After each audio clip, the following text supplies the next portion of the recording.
Assalamualaikum warahmatullahi wabarakatuh. Perkenalkan, nama saya Zahra Kardila. Saya berasal dari kelas 10 PPLG 1. Asal sekolah saya yaitu dari SMKN 1 Majalengka. Di sini saya akan mempresentasikan tentang materi algoritma dasar. Langsung saja. Yang pertama, terdapat overview. Berisi pengenalan logika dan algoritma, flowchart, serta pseudocode. Langsung saja, yang pertama yaitu pengenalan logika dan algoritma. Logika adalah cabang filsafat yang mempelajari prinsip-prinsip penalaran yang valid dan konsisten. Sedangkan algoritma adalah urutan langkah-langkah sistematis untuk menyelesaikan suatu masalah. Logika dan algoritma saling terhubung satu sama lain. Logika diperlukan dalam pembuatan algoritma karena logika harus disajikan dalam proses yang berurutan mulai dari awal hingga akhir. Lanjut, untuk selanjutnya yaitu struktur dasar algoritma. Yang pertama, terdapat algoritma percabangan, yaitu suatu algoritma yang dapat digunakan untuk memilih atau melanjutkan salah satu perintah dari beberapa perintah yang sudah ada sebelumnya. Yang kedua yaitu algoritma perulangan, berisi perintah yang bisa menampilkan pengulangan beberapa perintah sekaligus. Dan yang terakhir yaitu algoritma rekursif, yaitu metode pengulangan yang melibatkan penggunaan diri sendiri. Untuk yang selanjutnya yaitu tipe data dan variabel. Tipe data. Tipe data adalah nilai suatu variabel yang membantu komputer mengenali data tanpa menghasilkan output error. Di sini terdapat tipe data karakter, yaitu tipe data untuk menyimpan satu simbol, tanda baca, angka, space kosong, atau huruf. Untuk selanjutnya yaitu string. Yaitu terdapat tipe data string, berisi nama atau karakter. Selanjutnya yaitu tipe data integer, yaitu tipe data untuk bilangan bulat. Selanjutnya yaitu tipe data float, merupakan tipe data untuk bilangan bulat yang tidak termasuk pada bilangan integer, seperti desimal atau bilangan pecahan. Selanjutnya yaitu tipe data boolean, merupakan tipe data yang efisien dalam penggunaan memori karena hanya dibutuhkan 1 byte untuk menyimpan true or false. Berikut merupakan cara untuk menampilkannya. Nama sama dengan masukkan variabel nama lengkap, lalu jenis kelamin, masukkan jenis kelamin, umur, masukkan variabel umur, berat badan, masukkan variabel berat, menikah, masukkan variabel menikah. Berikut merupakan tampilan dari outputnya. Nama sama dengan Zahra Kardila, jenis kelamin P, tipe data 15 tahun, berat badan 57 kilo, menikah. Jika kita isi menikahnya dengan true, maka akan bernilai 1, dan jika false, maka tidak akan ada isinya.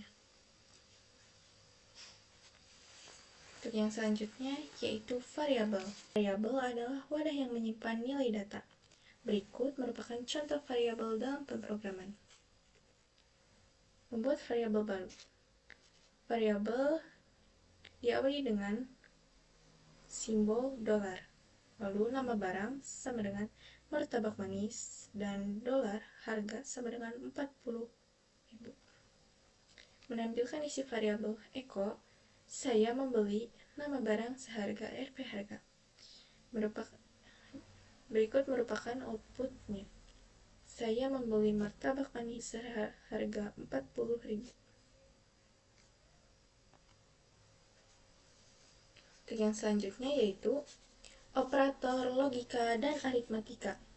Operator logika adalah operator yang digunakan untuk membandingkan dua kondisi, yaitu logika benar, true, dan logika salah, false. Berikut merupakan simbol dari operator logika. sama dengan, tidak sama dengan, lebih kecil, lebih besar, lebih kecil dari atau sama dengan, dan yang terakhir, lebih besar dari atau sama dengannya. Untuk yang selanjutnya yaitu operator aritmatika. Operator aritmatika adalah operator yang digunakan dalam melakukan suatu proses operasi matematika. Berikut merupakan simbol dari operator aritmatika.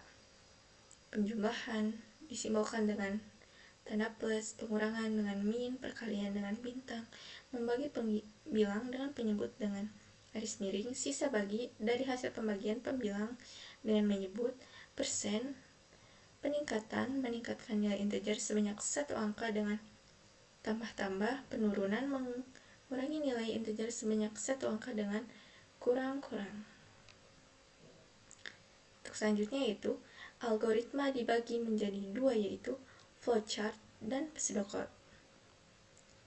Yang pertama, flowchart.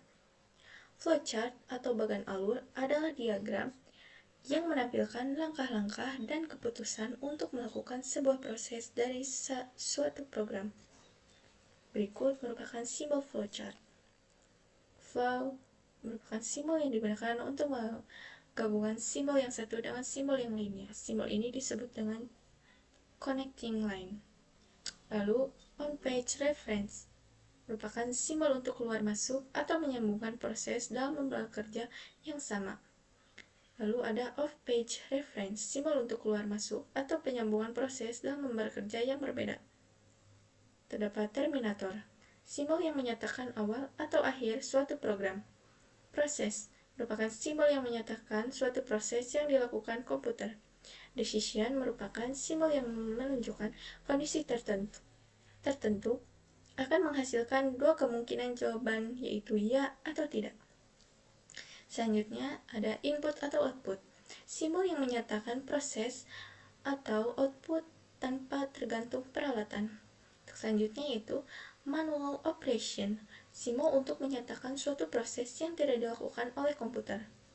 Lalu terdapat dokumen, simbol untuk menyatakan bahwa input berasal dari dokumen dalam bentuk fisik atau output yang perlu dicetak. Selanjutnya yaitu predefined process, simbol untuk pelaksanaan suatu bagian subprogram atau prosedur. Lanjut, selanjutnya itu display, simbol yang menyatakan peralatan output yang digunakan. Dan yang terakhir yaitu preparation, simbol untuk menyatakan penyediaan tempat penyimpanan suatu pengolahan untuk memberikan nilai awal. Berikut merupakan contoh flowchart dasar. Mulai disimbolkan dengan terminator, yaitu awal dari suatu program.